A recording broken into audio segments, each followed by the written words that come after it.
Ooh, welcome back to the Other Side Lifestyle podcast with Jim and Aram. Today we have Barbie Boules, the world-renowned proctologist and gut health expert. Ironically, too, we're going to be talking about pegging today. Not the kind you're thinking, you dirtbag. We're talking about kids on bikes riding on pegs. Any of you who saw my story a month or so ago know what I'm talking about. Did I get your bio correct as well as your name pronunciation? It's a little different. We can go with it. That sounds a lot more important than who I actually am. So let's do it. Absolutely. It's Barbie Boules, Yes. not Bowles. She's not in the and she's actually the cognition dietitian. So yes, that means that she knows about your brain and why you thought we were being dirty earlier. Correct. Yeah. But I'm not gonna put words in her mouth. I'm gonna let her tell her story. I will tell you a quick story of how her and I connected, though, which I think is always important to have context. It's actually kind of just kidding.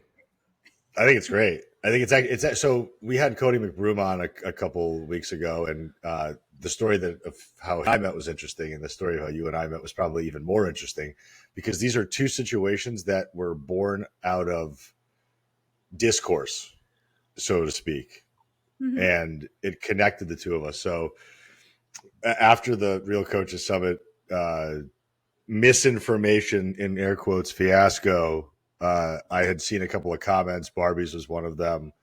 I had reached out to her in her DMs. We started having a conversation. We quickly realized that we were both people that have higher levels of emotional intelligence and appreciated one another. We then further connected on the phone and have had great conversations since then. So what's really, really awesome about somebody like her is that she is a very science-brained individual, but she also has a very high level of emotional empathy. And I think that's what probably sets her apart from most people out in the space. So thank you for coming on today. I really appreciate that. Was lovely. Thank you very much. Yeah. And I love it when something that might start off a little prickly, kind of you start actually communicating and it turns out you're very much on the same page. So that's how we met. Let's hear the prickly part. A little prickly is how I was described. We want to know the prickly part. It's just be vulnerable. Most people don't like Aram when they first meet him, and then they get to know him, and they do, or they do like him, and then they get to know him, and they don't. So correct. It's usually the latter. But I want to hear the prickly stuff. So it was basically it was she had commented on that Dick Bags post about what Esther had said at the conference, and she was doing it in support of the information that he was presenting, which wasn't wrong.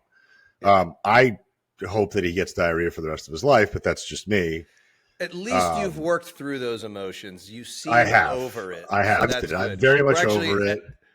Yeah, we're ending this with a therapy session, but go ahead. I've had one later today so it's after the second episode we're doing. I have a 45-minute session, so it's fine. We're good. We're fine. But Barbie had commented, and I basically went through, and any mention of the conference itself, I had started to kind of DM people and ask them, hey, I understand that you're commenting on this specific post in the context of this post, but in all fairness to the event, you weren't there, so you don't know all of what was being said. And she was immediately like, yeah, you're right, I don't. But in what was said, I had to comment on it because this is the wars that I'm fighting every day, helping midlife women get through these stages of their life are very traumatizing sometimes to them. So I was 100% with it. It's just I was making sure that my side of the story was heard also, because I have to maintain integrity with the event. And she was 100% open to the conversation. So exactly what started off as something that could have been very much problematic, or it could have been ugly in the exchange, was very pleasant and was very, I think, aligned. I agree. Yeah. And then we got on the phone. We chatted about menopause, and we kind of serve a very similar population. And we, at the end of the day, I think every good coach that I know is on the same mission. We do things in our own different ways. We interpret things in our own different ways based on our own backgrounds and whatever else. Obviously, as somebody who's not a woman who's dealing with women's health, I'll never understand how these things feel, but I can understand to some degree how they feel because I've dealt with my own hormonal issues and other stuff like that. But I think what was really positive about our exchange was that she educated me and I listened. And that was, to me, that was the best part. Because if I'm wrong in anything at any point in my life, I want to stop being wrong and I want to learn how to not be wrong. And she was able to fill those gaps for me. I agree. And I share that perspective wholeheartedly. I mean, I don't mind being corrected at all. It's how I learn, and it's how I can continue to share the best quality information to the people I share information with. So yeah, I mean, it ended up going really well. And here I am. I wouldn't be here if I hadn't made that snarky comment. So there you go. So let's hear about your story. Let's start with the 30,000-foot view of how Barbie became the cognition dietitian. Sure. So in a really just kind of in a nutshell, I went to school about 25 years ago. It was a second career for me to go back for nutrition. And what was the first? I went to school for PR and marketing. And so I did that for about 8 years, and it wasn't for me. It wasn't lighting me up. And so I just literally one day decided I'm going to find out where I can go to school for nutrition, because it had always been an interest of mine. And there's a lot of science in my family. So that part of it was appealing to me. So I went back to school, and the day we have to do several years of the didactic part of the education, and then we do a year-long internship. And the day I completed my internship, I got pregnant. I was married at the time. And so that didn't make sense to seek employment with someone I was going to probably have to leave, 8 months later. So I just started my own private practice immediately. And something that was really interesting to me in school, and from the interns that I precept, I know this still to be the case, there isn't a lot of differentiation between men and women, except for pregnancy and lactation. And of course, there are differences that are meaningful when it comes to nutrition and lifestyle. So I started with a focus on women, because I wanted to learn than because of stuff I had learned. And so then 20-ish years later, I started going through, early 40s. I started going through perimenopause. I wanted to learn all about that. And then I really got just a bee in my bonnet about Alzheimer's and dementia and keeping the brain healthy, and realizing that our metabolic health is the foundation upon which our brain health rests. I just am obsessed with keeping women metabolically healthy so that we can protect the health of our brain moving forward. So that's where I am now at almost 54, and loving it. And I love the subject matter. I love the women I work with. And it's just, I love what I do. Tell us about some of the stuff that you learned with when it comes to Alzheimer's and dementia. Some of the stuff I learned, that's a big topic. So specifically, where do you want me to begin? Well, let's drill down. Oh, yes. Okay. The controllables. The modifiable lifestyle factors, right? So nutrition is among them, but there are a lot of things that we tend not to think about that are really important. Oral health, hearing, cognitive reserve, which is the continuation of learning and executing that knowledge throughout life. So kind of never letting your brain retire, thinking of your brain like a muscle and just continuing to stimulate it. Obviously, rest is important. Sleep is one of the top tier pillars for brain health, and also social connection. Loneliness and social isolation are huge risk factors for dementia, as is depression.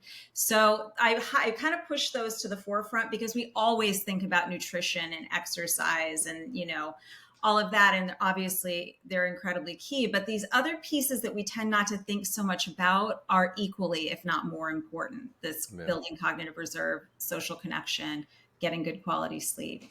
Having fun. I feel like people have lost fun. Yeah. Yes, absolutely. And the joy part is just, I'm seeing more and more people as they age, they lean into substances for joy versus like experiences for joy. 100%. And I kind of use the phrase, keep your dopamine expensive, meaning we're intended to work for it. The human brain is intended to work for, triggers of dopamine, not scrolling on our phone, not hyperpalatable foods, not alcohol or other substances. We're meant to work for it. So keep it expensive and do things like exercise and, planning a party, gardening, getting out in nature. These are all things that can have a really big impact on our happy hormones, but they require effort. And that is the best way to get them. Yeah, I think people So just really settle into their life. Like, Yeah. this is my life now. Yeah. well, and a lot of the people that I work with or I've talked to that are over 40, they kind of get to this place where it's like, well, I'm established.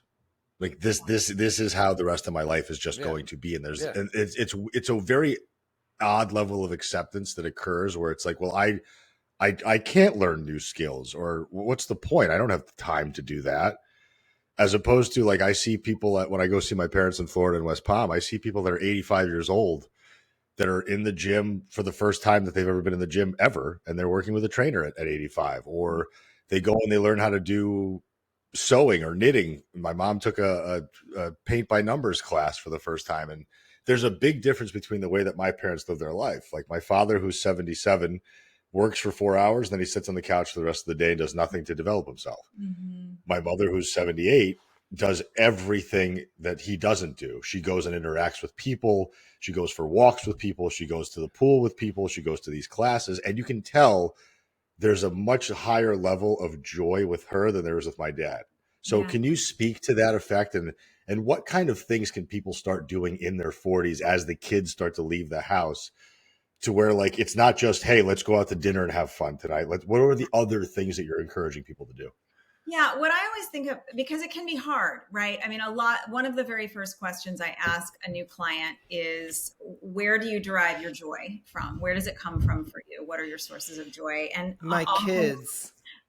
well, I feel like a lot of my kids. And I have parameters. It can't have anything to do with anyone else. It can't good. be going to your children's, sporting events. It can't be your work. It has to be just about something that's entirely yours, that you, because that's extrinsic, right?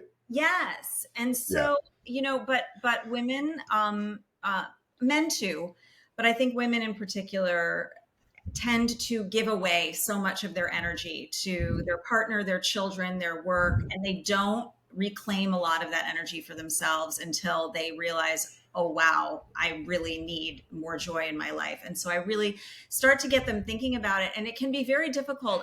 Many women I work with, I shouldn't say most, have absolutely no clue. So I say, think back to what brought you joy. We can go back to childhood, teenagerhood, early adulthood, before you had the partner, the kids. What lit you up? Was it cooking? Was it nature? Was it, redecorating your house, reading, exploring? Do you want to go back to school? All this stuff that you just have to think, what used to light me up, and you can draw on that, because it's going to be different for every person. And, speaking to that, sort of getting into your 40s and getting sort of complacent with the way that life is, for me personally, and this is partly the reason I have so much passion about it, or I'm able to draw on so much passion for it, is that I needed to get sober in my 40s. And so for me, that meant becoming an entirely different person. Everything had to change. So I didn't have the luxury of complacency. If I had been complacent, I probably wouldn't be sitting here right now. So that's where I get the kind of oomph to help try to inspire. Tell us what kind of drinking you were doing that made you feel like you had to get sober. Because I think a lot of people think, well, I'm not an alcoholic. Yeah, I'm just drinking on the weekend. And I think people can be surprised, potentially. Maybe you were raging every day. But yeah, how was that part of your life? Yeah, so alcohol use disorder is obviously a spectrum. And the way that I quantify it or qualify it with the women I work with, or a friend, if we're talking about it, is, do you question it? Are you thinking maybe this is an issue? Is it getting in the way at all? Like, you have something planned tomorrow, but you kind of went all in tonight and now you can't do the thing tomorrow.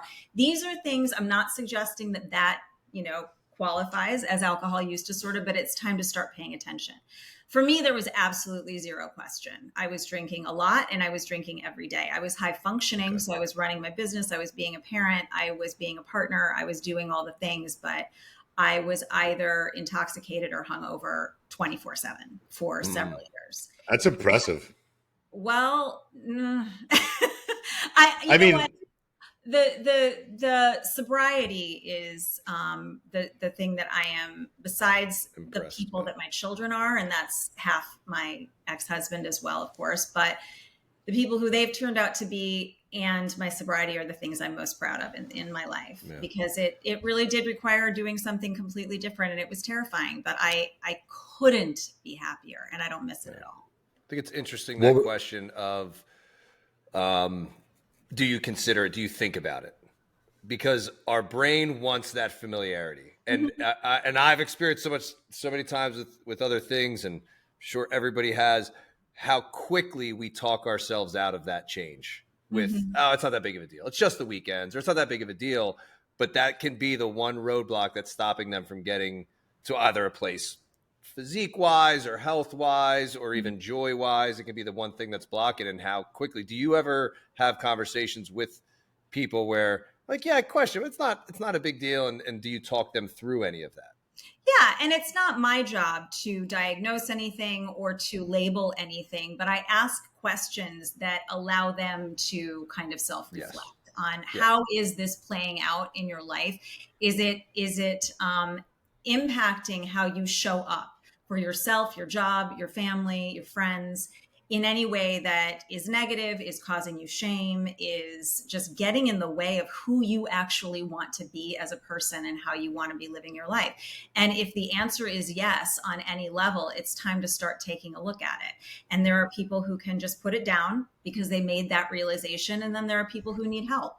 And there's absolutely no shame in going and getting help. And I hope to encourage people that when they're on their journey of sobriety, or when they get to the other side, that they talk about it, because I know firsthand that it actually does save lives. When someone is able to sit in front of you and say, I've been where you are and I got to the other side of it, and it is so much better, and you can do this. And even saving life, we're not talking about life and death potentially either. Saving your life in terms of renewing the quality of it. Yes. The quality of it. Yeah. Yeah. Absolutely. But as somebody who does work in addiction recovery also, I do know that it actually literally does. Yes. But I'm saying, I think there's so many people where they're not the everyday drinker. They're not the high functioning alcoholic.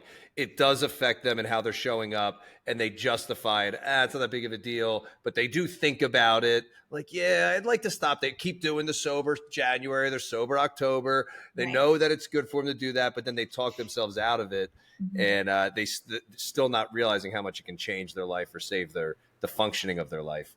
Absolutely. And I think that one of the most key questions that I ask is to just say, what if you could never drink again? What if just for some reason it was taken off the table for you? How do you feel about that? Yeah. And if you are at all like, oh, that would really suck, or how would I handle certain situations, or how, I mean, that's kind of an indicator. And then also, in certain situations, do you need to drink in order to tolerate people or events, circumstances? So I have social anxiety. Well, that's, that kind of stuff. Yeah. Yeah. There are better ways that we can deal with those things. What drugs do you encourage them to use?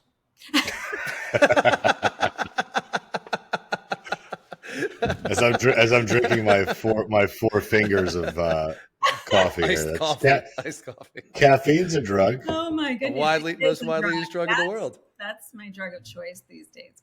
Caffeine, yeah. So when you were going through that process of trying to become sober, were there things that you had to replace the alcohol moments with? And if so, what did you replace them with? I did. Fortunately, I've always been a really big walker. It's been something that I use just as therapy, and cooking. Walking and cooking are like, I just immediately get up and do. I have had panic disorder since the age of 9, which is definitely what contributed to the habit of drinking, just to kind of quell that anxiety. And one of the things I have to do when anxiety starts coming on is move my body. It helps to release a lot of that, or to focus intently. So that would be the cooking piece. I'm also a meditation teacher, so I do that as well. But I moved, like, even if it was 11 o'clock at night and I felt like I needed to do something to get through the moment, I would just go for a walk, even if it was in the snow. It didn't matter. I knew that was the better choice than having something to drink. But I will be honest about the fact that I thought about getting sober for several years. When I finally did it, I was so ready that it wasn't hard. There were moments that were like, but really, I have to say that for me, because I got to the point where I was so incredibly ready, it didn't have anything to do with what anyone wanted me to do. It was entirely from me. My life needed to change. And were you ready because there was a certain trigger, or was there a certain low point that you felt, or was it just an accumulation of thoughts? no, fortunately, I didn't have what's referred to as rock bottom or a DUI or getting in trouble or getting caught or anything like that. I just quite literally had a week where I could see my future going in one direction or another. And I wanted the sober version. And so I made an appointment with a psychiatrist and dealt with him for about 3 months and never looked back. So I know that it's not like that for a lot of people, and relapse is incredibly common and there's no shame in that. I am just pointing out that I was so ready. And I think that translates to every aspect of life, whether it's fitness or losing weight or getting healthier in any respect, or, quitting your job and starting your own business. Like, when you are ready, and nothing's going to get in your way. And that's where I got to with it. I think it can be encouraging for people who might be in that middle place now where they're having those thoughts and thinking about it. That maybe they're just not ready, but it's still keep watering that seed maybe, and having the conversation with yourself and creating more awareness around how you feel. How are you feeling when you start drinking? Right. Is this, because you have labeled yourself as having social anxiety? How do you feel in the morning, compared to a Saturday where you were sober, and just be really thinking and reflecting on these things, I think is huge for people to get to the place where they're really ready. I agree. And I think that labels really hold us back. I don't think you should 100%. label yourself with the problem that's causing you to drink, nor do I think you should label your drinking. I think if it's a problem, it's a problem. Fine. You don't need to call yourself anything. I don't. My kind of philosophy about getting sober, I know was very different from a lot of the people I know who've done it. But I had to do what worked for me. So don't let anybody sort of dictate to you what it's supposed to look like, what that journey is supposed to look like. It's whatever is going to work for you. And in terms of getting through those moments, because that's the question I get a lot, is how did you get through the moments? And I just always played the tape to the end. Like, what is this going to look like tomorrow morning? How am I going to feel about myself tomorrow morning if I engage in this behavior tonight? And 100% of the time I would wake up the next morning like, oh, thank God. And that was a better high than anything I would have gotten the night before. Yeah. So I think that self-fulfillment aspect of it, whether it's, people that end up overeating at night and then waking up feeling like shit the next morning, whether it's people who drink, whether any of those types of destructive behaviors, I think when you can wake up with that sigh of relief, it's essentially buying yourself one more day of confidence. What I'm curious about is, I mean, with you as much as I have already, clearly you're a very introspective and self-aware person. Were you that level of introspective and self-aware leading up to the quitting of the drinking, or did you have to build those skill sets? I mean, I think I've always been a very self-reflective person. I'm an only child. I've spent a lot of time kind of thinking and examining myself. I had kind of a chaotic upbringing, so I've had a lot of therapy. Yes and no. What the drinking allows you to do is ignore that part of yourself that wants to sit with feelings and deal with them. It's That's lot why easier. People are drinking. Absolutely. That's right. Yeah. I mean, I used it to numb all of that. Yeah. So if you caught me sober, yeah, probably. But I numbed that frequently on a daily basis. So it really I'll never forget it, hopefully, just the moment where I said, I am going to find that psychiatrist that my friend told me about, and I'm going to meet with him as fast as possible. And that was a Thursday. I was in his office on a Tuesday, and that was that. So yeah, I think the one thing that you said that really struck a chord with me, and this is something that I'm even going through with things with myself, is when you finally did it for yourself. Yeah. And I think that's such a key thing that people gloss over in general. Like, I'm doing it for me. Like, they say it. And when you really end up actually making a decision, that's not that's what you phrased it, not what's expected of you. that's something, yeah, like I've been digging into for myself, like a lot of decisions I've made throughout from my childhood up until now are what's expected of me. And so when you said that, and the way you said it is what stood out versus like the people that say, I did it for me this time, recognizing a lot of your decisions, it sounds like up to that point were what was expected. Right. And was that a big realizing moment for that? Yeah, I have to say, when you are truly doing it for yourself, it feels completely different. Yeah. You don't want to let yourself down. Yeah. When it's about it's not that you want to let other people down or you don't care, but it doesn't hit the same as when the same peace. Right. There's like a peace I feel like that really can kind of wash over you when you truly are not doing it because of the expectations of others. I like the way of saying that versus for yourself, because it's such a used term. People say it all the time, I'm doing it for myself. Do it for yourself. Do it for yourself, But when you say it like that, that could potentially strike a chord with people who are like, shit, I do make a lot of my decisions based on the expectations of others. Yeah, I hope it does. Well, it's almost like being abstainer versus being a moderator. Maybe you have to start with an extrinsic motivation. Like, I'm going to do this because I'm going to fuck my kids up if I don't change, or I'm going to do this because I'm going to fuck my relationship up, or I'm going to ruin my business. So it starts off extrinsic, but I think eventually any level of maturation is going to lead you into an intrinsic level of motivation. I think that's the highest level of personal development you can get to, when you can start acting in accordance with what your own expectations of yourself are, and you start to set standards and we talk about our values constantly on this podcast. And I think a lot of people just haven't sat down and done that inventory. So when you work with your clients, is that a challenge that you put upon them to get more understanding of themselves? To, like, what are your values? What are your standards? Do you even sit down and think about that stuff? Yeah, I do. And it's, it can be really challenging, like I said, because most of the women, and again, this is anecdotal, these are the women who come to me, and I understand a certain— It's our favorite kind of science. Yeah. It's our favorite kind of science. Right.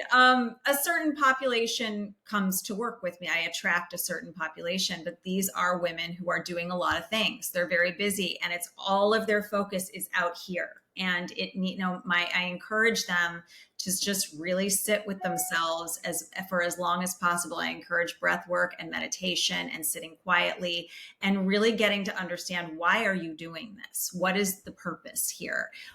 Because my goal with my clients since the day I started practicing is about your long-term health. I'm not interested in 6 weeks from now. I'm interested in what is going on with you a year from now, 2 years, 3 years. I want to set you up so that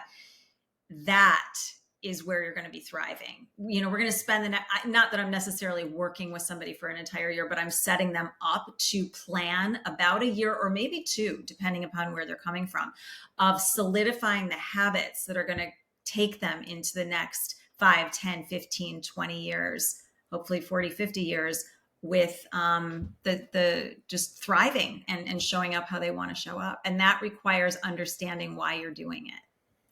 Do you ever ask, because I don't know why this question never even popped up into my mind before until you just said, asking people like, why are you doing this? Like all these things. For some reason right away, I for the first time ever, after thinking about the question, why, what are you getting out of it? I think sometimes it's like we can say why. Well, I'm doing it because it helps with income. It doesn't. What are you getting out of it? Yeah. And if money for what? And like, even to dig into that, I think sometimes that could be a pretty self-reflective question. We surface level think we know why we're doing it, but when you really think about it, it's like, I'm not even getting anything out of this. Right. Exactly. And where a lot of my clients get to, and certainly where my reasons for certainly getting sober were huge, but one of them was, and it sounds really unsexy, but functional independence. My mother has Alzheimer's and lives with me, and I'm seeing that trajectory up close and personal. And while I might not be able to avoid, I certainly won't be able to avoid all disease, right? Something is going to compromise me at some point, but I want to be able to get up, walk around, put boxes on shelves, play with my grandchildren when I have them. Like, I want to be able to do all the things, and I'm not going to be able to do them unless I'm taking the best possible care of myself. And of course, I don't want to obsess. I don't want to micromanage. That's no fun. That's not living. That's not joy. but just to be able to, that's where the discipline piece comes in for me, that I think is super important. And I think discipline has become a really dirty word, and it shouldn't be, because motivation isn't always there. Enthusiasm, inspiration, it comes and goes. You have it for a second. But what keeps me exercising every morning, eating the foods I love and, enjoy cooking, but are also beneficial for me, I'm a total introvert. So forcing myself to be social, these are all the things that require discipline, but I'm down with it. I used to cringe when people would say, but you just need discipline. Now I believe in it, because I can see the results of just really, to me, it's sort of synonymous with self-respect. Yeah. And self-love, really. I love that it's the fact that it has become such a dirty word in our society. I think it's because there's a level of, the same way that they make iPhones and other appliances with built-in obsolescence to have you rebuy them always. We have a level of mediocrity now. There's almost this lowering of the bar that's occurred with humans over the last 15, 20 years, at least observationally. And now there's this narrative where it's it's okay to just be okay. And I think sometimes it surely is okay to be okay, because you have to give yourself a break and not beat the shit out of yourself constantly, because that's where most of my women are coming to me from, is they're coming to me from a massive amount of pressure that they're self-imposing always. It's never really brought upon anybody else but themselves. It's because there's always this level of mom guilt, or I'm not doing enough, or I need to do more, versus I also need to be able to delegate the tasks that I can't accomplish to the other people in my household. And that's okay, because I'm not responsible. Mm-hmm. But at what point can we encourage, and because there's a thin line, I think, between empathy and then tough love. And I think as coaches or as people in this profession, it's very difficult sometimes to understand how can we push somebody without making it seem as though, hey, listen, you aren't doing enough. Right. So how do you craft that conversation with somebody? Because we do have to challenge people, because we are trying to extract the best version of themselves out of them, because if they didn't need that, they would have been fine on their own, and they're not. I always ask people how they feel about their level of effort. Because it's not up to me to tell them what level of effort they need to be reaching. It's okay. They present this is how this week went, or this is how this month went. Okay. And, if it's flying colors, of course, we're celebrating. If it's not so great, I ask, okay, so how do you feel about it? The amount of times I've asked that question. Somebody will just send me, I weighed in at this much today. Mm-hmm. How do you feel about that? Because I've said, that's awesome. And the person was pissed. They expected to lose more. I'm I ask, how do you feel about that all the time? Yeah. I feel what is it? Fight Club? But he's like, how's that been working out for you? You're clever. Thanks. How's that working out for you? I'm like, how do you feel about that? Anyway, great question. No, but yeah, because I, just like you say, I might be super excited about something, and the other person is like, that wasn't enough. And of course we have to have that conversation too, or vice versa. Right. If you don't express excitement and they're like, I was pretty pumped up about that, you're like, oh, fuck. Right. And, I've learned too over the years that you have to meet someone where they are also. Yeah. Yes, I lay out a plan, but it's not going to look the same for every person. For one woman, walking 20 minutes a day is a massive victory. For another woman, strength training, 4 times a week is where she wants to be. It just depends on where you're coming from. And to get excited about literally any bit of forward movement, I feel like is my job. No. And then to check in with them about how they feel about it. Yeah. So I've really kind of realized more and more, and you're kind of describing that in my role and your role and Aram's role, any kind of a coach type role, where I'm viewing myself more as my goal is to pull out what is inside of you, and asking those questions like, how do you feel about it? And what goals do you want to set? Is exactly that. Everybody knows the answers. They know inside of them. And I think, Aram, when you were talking about the discipline of the lower, I think there's just a lot of assholes online that are talking about discipline. You know what I mean? It's not somebody who's nice and sweet and giving a real life example of the value of discipline. If Mel Robbins talks about discipline, it doesn't come across the same way that half these dudes are. They're like, you need discipline. Yeah, I don't miss It's just like, okay, easy, big guy with your quote unquote toxic masculinity. I think we have to also, and you guys, I was listening to a podcast that you did, Barbie, and you guys were talking about the simplicity of nutrition. Mm-hmm. And it really is. It's one of the most simple things on the planet. If you were to break it down with the X's and O's, it's not a complicated thing. Mm-hmm. Just put things in your body 3 to 5 times a day that make sense, that don't make you feel like shit, mm-hmm. and that are naturally occurring in our environment prior to us being industrialized. Mm-hmm. But and then at some point, yes, then you can start to apply nuance. I think the problem, like most people know what they should be doing. Mm-hmm. I don't think anybody that is following our like, okay, fine, if you don't have Instagram, or if you use Instagram purely for information, what do you call it? Education, fun purposes, not entertainment purposes. Entertainment. If you're using Instagram to just like pass the time versus going on Instagram and being inspired or being educated or being motivated or whatever, you probably already know about all these big rocks that we constantly harp on.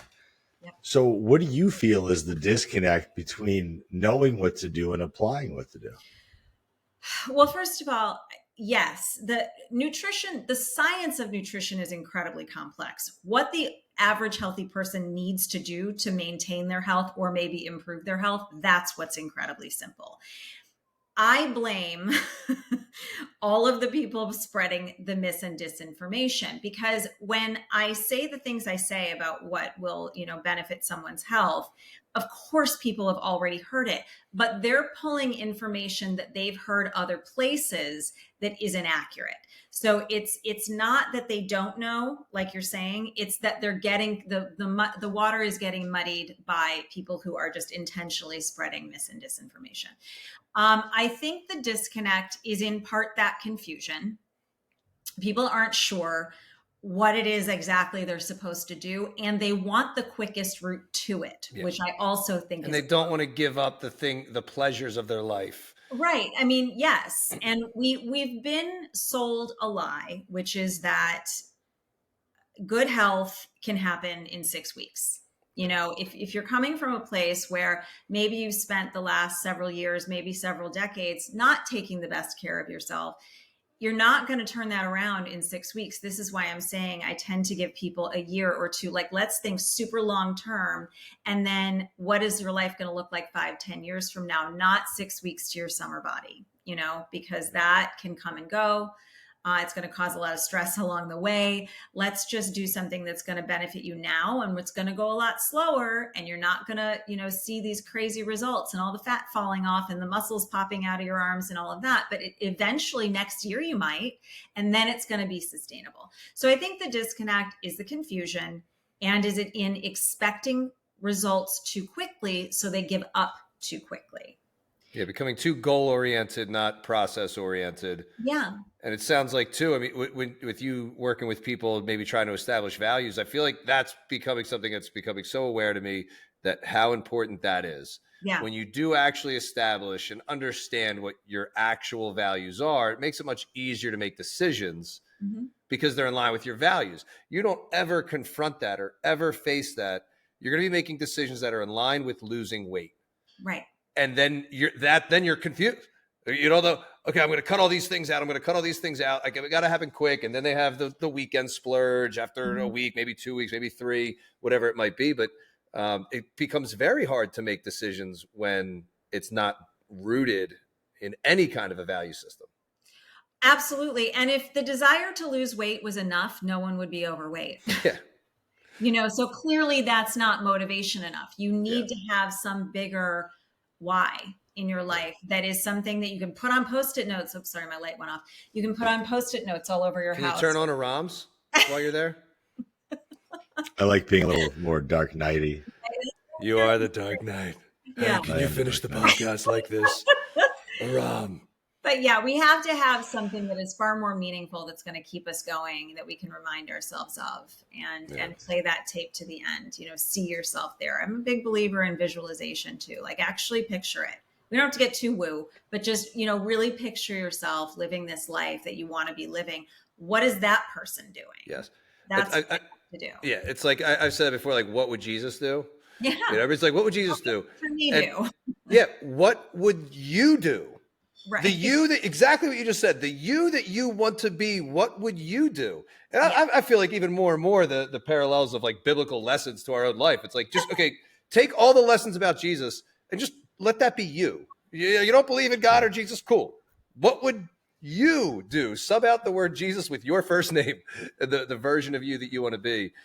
Amen to that. Yeah. Like, you have the answer. What would you do?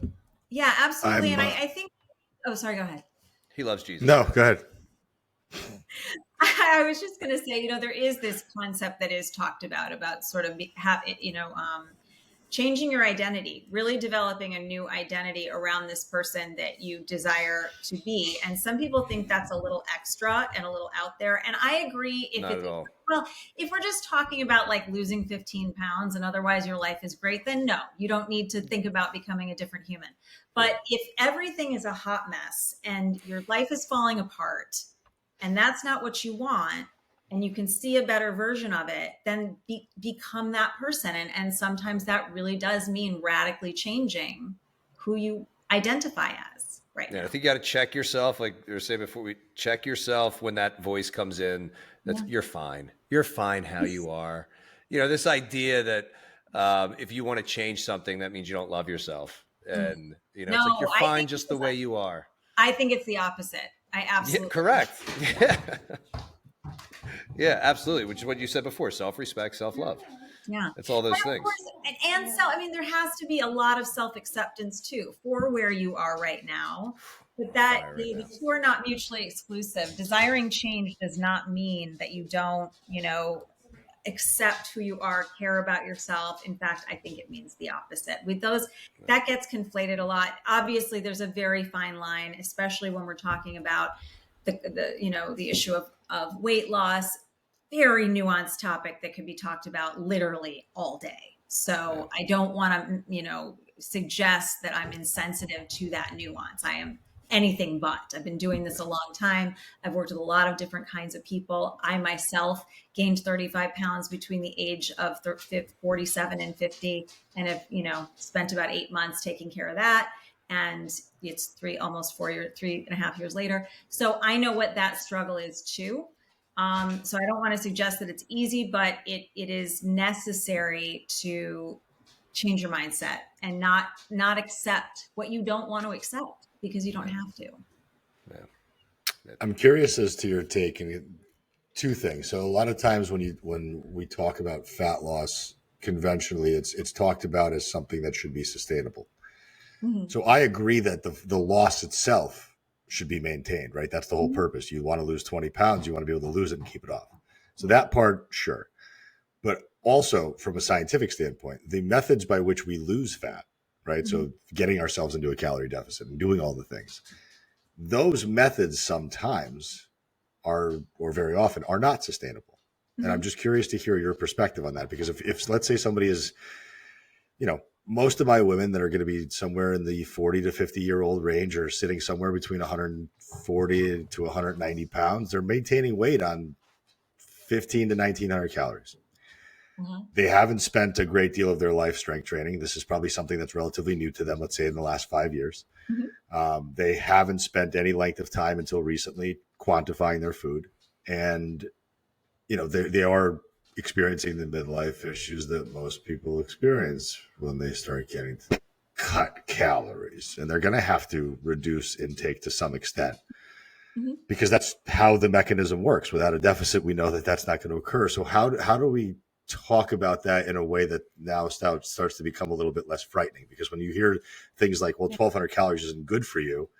Yeah, it's not good for you for the next 6 years, but it might be good for you to take that next 10 or 15 pounds off that you wanted to take off. So where do you land on that? The way I approach it is to ask a woman to track if fat loss is a goal and we don't have a history of disordered eating or eating disorder, and she's comfortable with tracking her calories and macronutrients. And if not, there are other ways to do it. But if they are, and the vast majority of my clients are fine with it, we track calories for 2 weeks, not changing a thing. but everything you eat goes in there. So we're not trying to create a deficit initially. We're getting a really clear picture of where we are right now.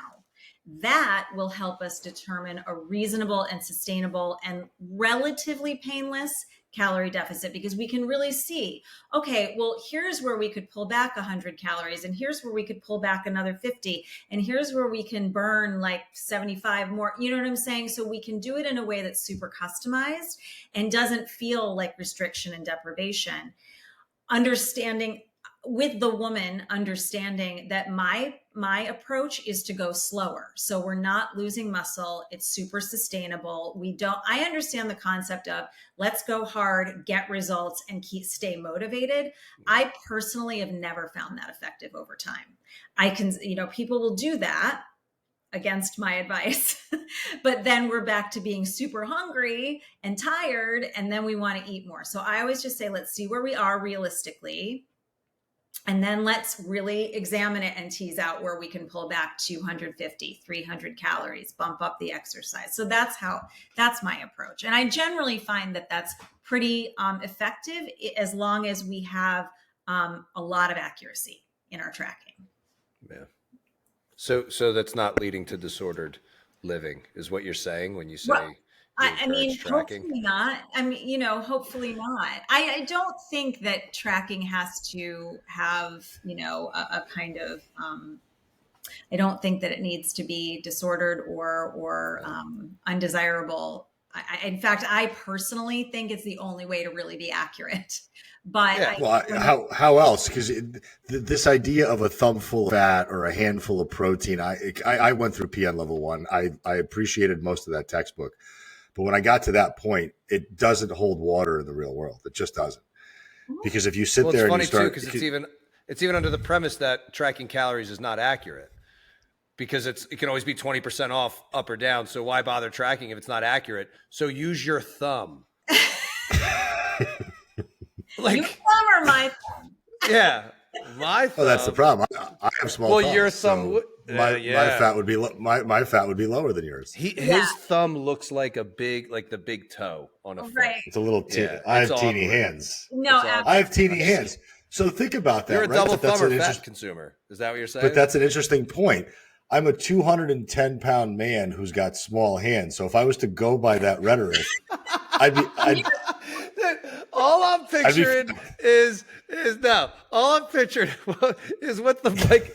picturing that too, the Saturday Night Live thing, the Kristen Wiig. But then there's only two things in this world that scare me. Carnies. Was it? What was the movie? I'm just thinking Ace Ventura. Austin Powers. Austin Powers. Carnies, small hands, smell like cabbage. Nomads, Smell like cabbage. I think we have to have, because again, going back to that idea that most people understand what they should be doing. I don't think anybody's void of information of I should be eating more protein, I should be eating more vegetables, I should be eating more fruit. But perfect example, I had one of my clients today.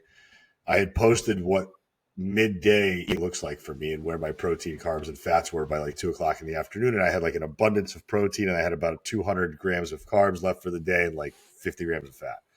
And then she's like, holy shit, mine looks completely different. It's like I'm at 95% of my carbs for the day. My protein's at half and my fat is almost at 100. And I said, all you're suffering from is a portion problem. It's got nothing to do with you not knowing what to eat. It's that you're not understanding how to control the portions of the individual sliding scale macronutrients that we have. So how are you able to communicate that to your clients to explicitly tell them that simplicity, but then be able to put practical stuff into play? So again, it really, hopefully my goal, and I say this and I'm super clear about tracking and both the calorie piece, and I don't really have them look at carbohydrate or really even fat with the exception of saturated fat. I say when you're tracking, look at calories, protein, saturated fat, and fiber. I want to be sure you're in a certain range. Why? Because at the end of the day, why don't you? Because for fat loss and muscle gain in a midlife woman, probably anyone, but they're my area of specialty. The calories are what's going to matter for the fat loss piece. The protein and the strength training are, and this is an oversimplification, but I know you guys get me. The protein and the strength training are what's going to matter for the muscle building piece. The saturated fat piece is what's going to matter for insulin sensitivity and elevated LDL cholesterol. And the fiber is also going to matter for metabolic health. So those are the things that I'm concerned about. I don't really care how many carbohydrates you're consuming as long as you're getting 30 grams of protein or more. 30 grams of fiber or more. And I don't really care where you're getting your saturated fat from as long as it's less than 7% of your total calories. And you see what I'm saying? And ideally, I want you to be getting pretty even between plant protein and animal. If you're an omnivore, if you're a vegan or vegetarian, then obviously more is going to be plant-based. But, that's how I kind of encourage them to look at it. Because again, my goal with women, the fat loss and the muscle gain is an important piece of the metabolic health that I'm aiming for with them. It's not, no one comes to me just for fat loss and muscle gain. They come to me for metabolic health and brain health. But the fat loss and muscle gain piece is often a part of that because we need to improve insulin sensitivity, reduce LDL cholesterol, and so on. So did that make sense? Did that answer? It does. What is the relationship between saturated fat and insulin sensitivity? So saturated fat is implicated in insulin resistance, primarily because of the development of its encouragement of visceral fat. So that comes down to a liver problem? Well, ectopic fat, so infiltration of fat in the muscles and the liver, yes, and then ultimately the pancreas, but also visceral fat, so that deep abdominal fat. So the ectopic fat and the visceral fat is what leads to the insulin resistance, and saturated fat is sort of a bigger contributor to that than polyunsaturated and monounsaturated fat. As the person is losing an abundance of calories, period, but saturated Sure. fat is particularly inflammatory. Yeah. So did that answer your question though? Because I'm less concerned about like macronutrients. I want a woman to be satisfied by what she's eating.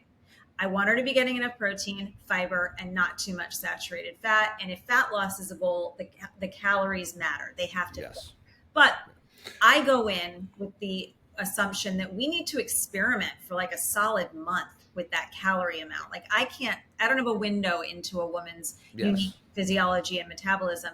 I can use my best guess based on 25 years of experience, and sometimes it's pretty accurate and sometimes it's not. And we just have to kind of do this until she's, figured out something that starts the needle moving in the direction she wants it to go.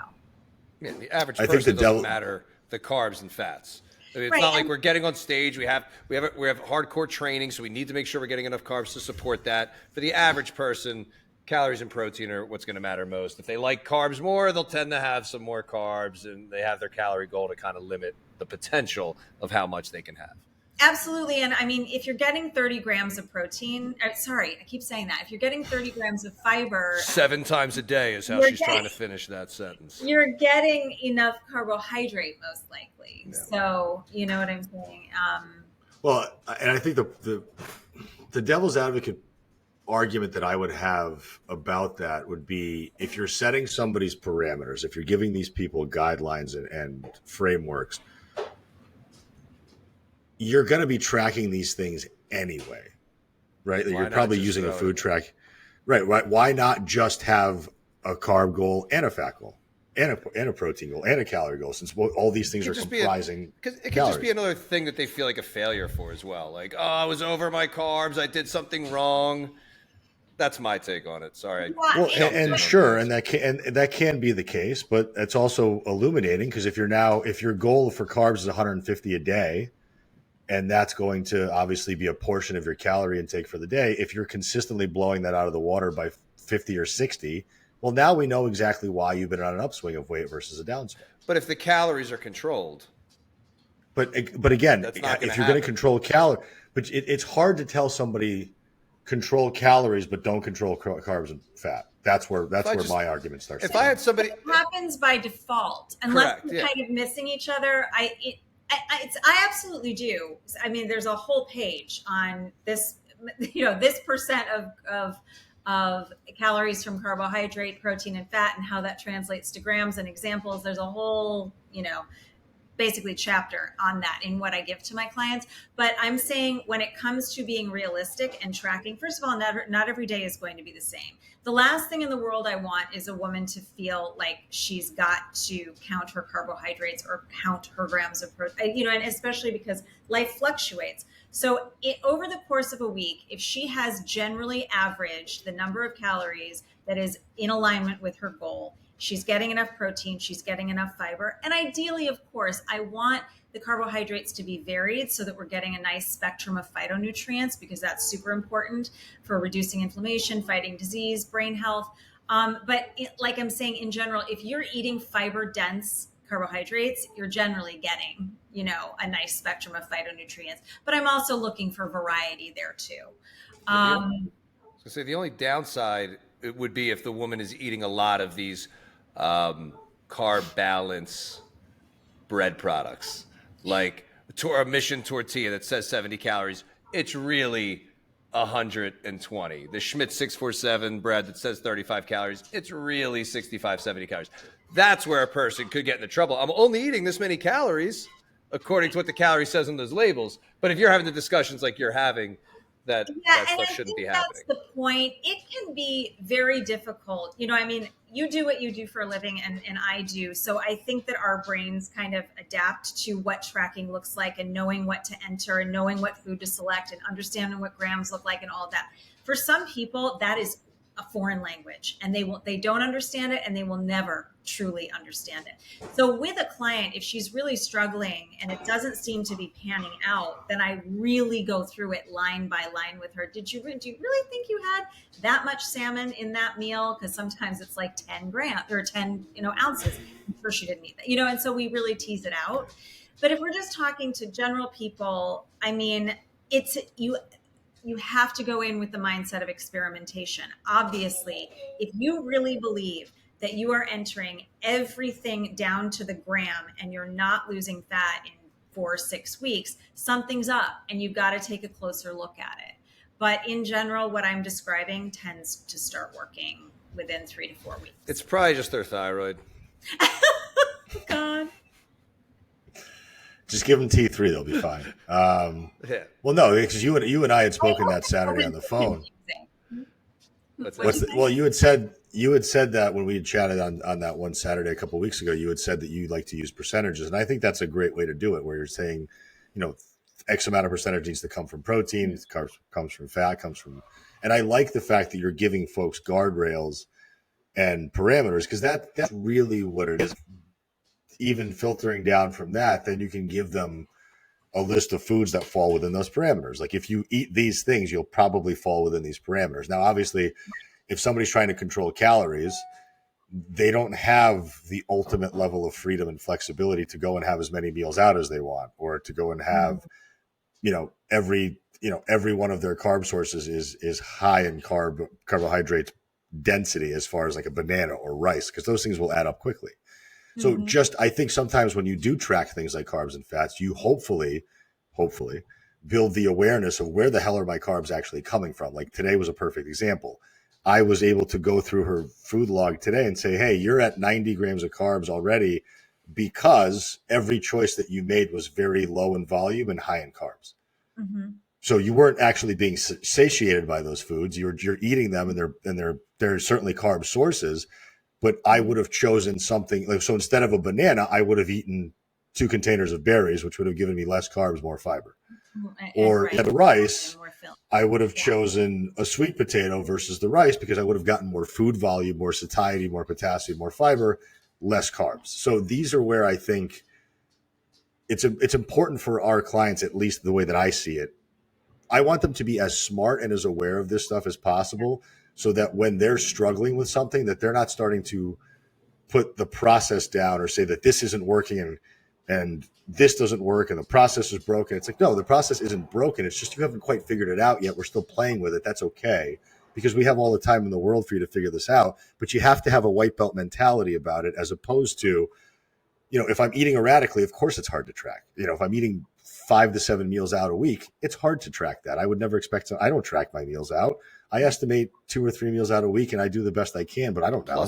Plus 5 crumble cookies. So, well, I know exactly what those are, so no problem, because I'll actually weigh those motherfuckers, and I'll know exactly where I'm at in 2 seconds, because a quarter of a crumble cookie is 250 calories. So I've never had one. Oh it's gotten to a point now where I don't even like them because they're just too goddamn sweet. Like they're actually too sweet. They just feel manufactured. Oh, she's gonna pull it off the shelf. She's about to eat a crumble cookie. She starts eating it. That would be another fascinating thing that you were talking about that I want you to mention is the redistribution of fat into the belly during midlife and what the mechanism behind that is, because I think that's a very frustrating point for women in midlife. And I think that's a great way to be able to calm them down a bit. Yeah. And I just want to say to what you were just saying about education and creating independence in your client, that's an incredibly important perspective. And I don't see enough, kind of educators doing that. That is the key. That is, in my opinion, our job is to help people understand what's really going on and give them the knowledge so that we aren't crutches and the system isn't crutches. They're genuinely learning how to fly free on their own.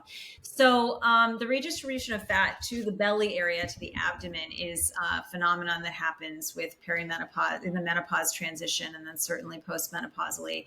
As we lose estrogen, we develop a more androgynous shape. Estrogen is this is kind of, but you know what I'm saying. It keeps us, it keeps the fat more in the butt, hips, thighs. And with the loss of estrogen, it starts to redistribute to the intra-abdominal area. And some of that is going to be visceral fat. And that's the type of fat that we really want to avoid.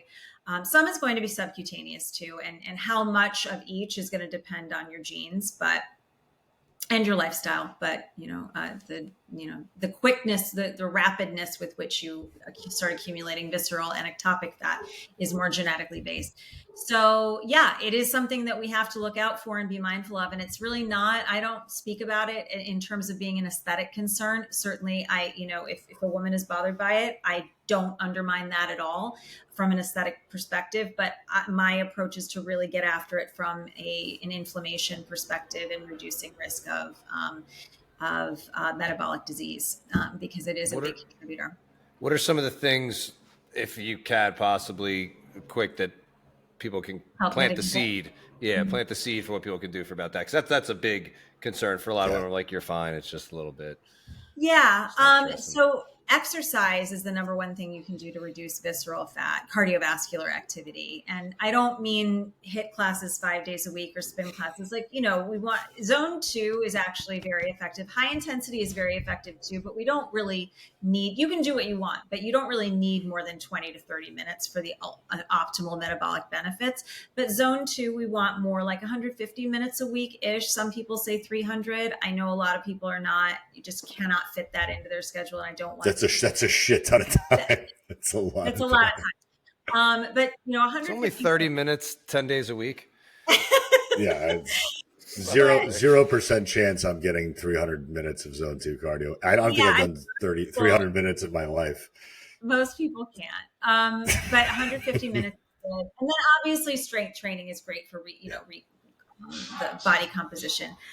Reducing visceral fat, getting enough fiber, keeping calories where they should be for optimal body composition. All of those are good ways to approach it. But would alcohol be a big factor in something like that too? Because I have people who I think they're doing a little too much of the HIIT stuff, the group classes, and they're just carrying that little bit around the belly, around the spare tires. They're doing everything, but they're just not letting go of the weekend drinking. Yeah. So alcohol, refined sugar, and refined carbohydrates are going to be bigger contributors to visceral fat. It's believed, 100% elucidated, but yeah, and alcohol certainly, we know that goes to our belly.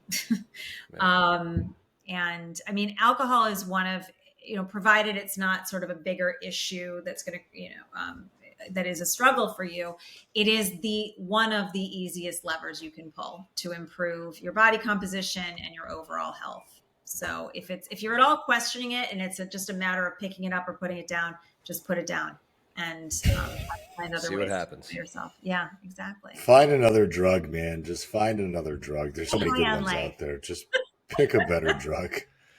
Caffeine. Nature is a good one. Yeah. Yeah. Like things that are growing in the forest under cow poop or other things. Oh yeah, mushrooms, Okay. pot. Yeah, no, I'm all. This is a very pro drug podcast, and Hey, listen. She's drinking right now. You think that's regular coffee? No, that's ready to launch off. I made a special green tea latte that I finally perfected. So that's today's bicycle matcha or day. Just straight up green tea. Sorry, it's a matcha latte. You're right. Ooh, okay. Well, we know where we're going. I learned today Chicago. I learned today was bicycle day, celebrating the first time LSD was used. I'm confused. So the day. Why bicycle? Whatever year it was, it's bicycle day for that because he invented it. I think it was like 1938, something like that. And a few days later, he's like, all right, I have to try this. He took a very small amount of the LSD, thought it was going to be potentially, I guess, a microdose type of a situation, tripping balls, and has his assistant in the lab. He's like, you need to escort me home. I need to get out of here. And it was, I guess, during World War II, and there was restrictions on cars, so they bicycled home. Oh. And he's just tripping, riding his bike home. And it's the day before 420. So look at that. Yeah, there's a lot of good stuff happening this weekend. Yeah. Oh, yeah. It's all full bicycle wheeled together. Well, Barbie, if you could leave our audience with kind of like with your overarching big life tip would be to get them to just start heading in the right direction, what would you tell them? Oh, wow. I think it would probably, there's so much I could say. I mean, we didn't even touch on nutrition or any of that. We're going to have you back. Oh, yay. Okay. Yeah. We got to have her back. This was honestly, good. I want to reflect back on what we were talking about. If you really feel like life is just not going in the direction that you want it to, think ahead to the life you want. What is that person doing every day? And don't feel like you need to be doing all of that overnight. Exercise, self-compassion, but also consistency and discipline, and start moving towards who that person is. You can pick up on little habits that person is, would be doing, and just start moving towards that. But be self-compassionate all along the way, because you deserve. It can be the small stones. It can be the big stones, the things that you feel ready for. Each decision, what would that person do? Right. Sometimes you'll do what that person will do, and sometimes you won't. Right. Exactly. Can't hate yourself into change. No, that doesn't work. Shame does not work. For either self-shame or external shame does not work. It has to come from a place of love and self-respect. Yeah. And just envision that self, because they're out there waiting for you. So like after I eat a crumble cookie, can I flog myself out of love?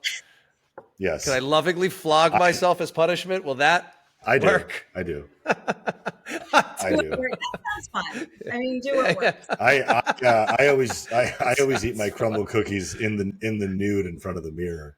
Yeah. And typically curve. That's the easiest way to portion control them. With a cat of nine tails. I'm like, ooh, God.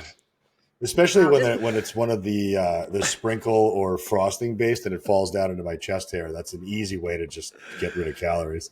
Wow. Yeah, that's nice. That deserves a reel, I think. There we go. I'll mark that clip. That was a good idea. Clip marked. And that no context. None. That's just going to be a post on my page. Hashtag self-love. Hashtag discipline. Hashtag discipline.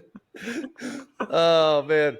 Well, thank you so much, Barbie. This was I think it was great you being able to share your experiences and then how using that to help other people.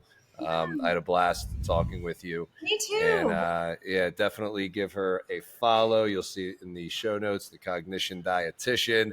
I would love to have you back. It's very rare we say that during an episode or right afterwards, but I do feel like there's probably a lot more that we can unpack and learn from you. So absolutely. Thank you so much. Thank you for the invitation. And thank you, Aram, for reaching out to me and starting shit so that we could be here.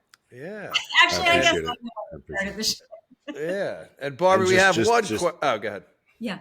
Well, just keep your text messages open, because there might be an invite for you to be on stage one of these days. If it's on like a Friday at 10, don't maybe open it. Just delete it. Just delete it. That's my suggestion. Yeah. He probably had too many crumble cookies. It could be nasty. Is this too many sprinkles on my chest hair? Snap. Not appropriate, Aram.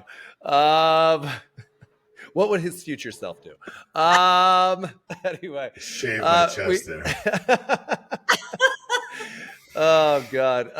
Well, yeah. So we're gonna ask you our final question that we ask everybody. We know you have not listened to an episode, definitely not a full episode, so you will be unprepared for this. Disarmed, unprepared. Yes. You ready? Yes. Bye-bye.